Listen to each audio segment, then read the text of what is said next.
cleared off my desk for this. You guys better like this. I got a question for you. How many of you have ever read this book, Soul Enchilada by David McGinnis Gill? No? Well, you would be in the very vast majority. I, on the other hand, have read this book. I got it in like 8th grade because my school library was trying to clear out some inventory, so they had this like free bookshelf with just a bunch of books that students could take and keep and read. So I was there one day and I found this one. And I thought, wow, that looks really weird. So I got it and I read it. It's weird, alright. Before I get into the book itself, I just want to point out that it has 185 reviews on Goodreads. Over 150 people gave it 2 or fewer stars. I'm going to move on now. First off, the entire plot of this book, which I'm not going to give away all of in case for some odd reason you feel inclined to read this piece of work. The entire plot is based on the whole, like, don't deal with the devil cliche. Our main character, Bugs, yes, her name is Bugs, not the bunny, but instead a half-black, half-Latino 18-year-old woman living in El Paso, inherited a 1958 Cadillac from her grandfather who passed away when she was a girl. Near the beginning of the story, she gets into her car only to find none other than Beals, actual demon slash actual minion of actual Satan, sitting in the passenger seat. Why? Well, I'll tell you why. Because apparently, when her grandfather got this car, he didn't have enough money to pay for it. So somehow, he met the devil, and the devil was like, I'll give you this car if you give me your soul when you die. And her grandfather's like, well, oh, okay, I can do that. So he gets the car, and then he dies, but he doesn't give the devil his soul. How? I don't know. I mean, the author can't be bothered to give a bit of background on that when he has like a sweet teen romance to write about in the next chapter. I'll talk about that in a sec. So Bugs, being the now owner of the car, either has to give up the car and her soul along with it because devil to pay for her grandfather, or she has to find her grandfather's soul and give it to Beal so he can give it to the devil.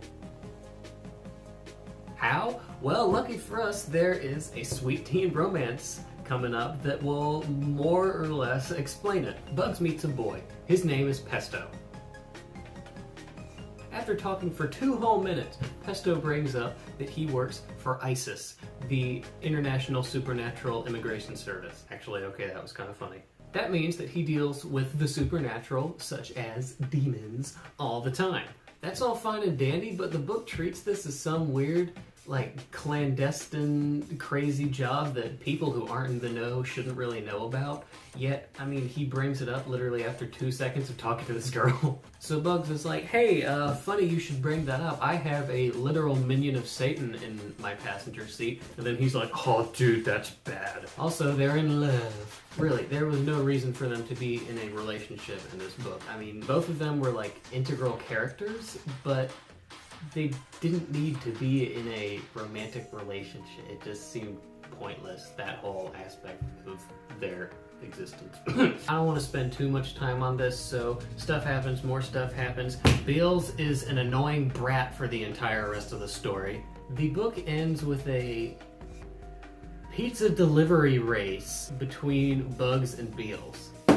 Oh wait, actually it didn't end with that. It should have. But you see, after that, Beals and Satan kind of had this argument about, like, world domination or something. I don't quite understand what that was supposed to be for. So now there's a basketball game between Beals, Bugs, and Pesto. And Satan, Bugs' grandfather, who is revealed to be someone earlier in the story, but again, no spoilers for this thing. In some high school frenemy of Bugs who, like, showed up earlier in the story but didn't really do anything. Also, Bugs' mom shows up even though she's dead and, like, has barely been mentioned prior to this. And happily ever after. This book went on way longer than it needed to, especially considering it was built on a flimsy cliche premise. There were a lot of useless elements like Bugs and Pesto's relationship, Bugs' mom and her high school frenemy existing, and the whole basketball thing. Overall, there were no truly dynamic characters. I mean, even after playing around with the devil and stuff, Bugs and Pesto were more or less the same.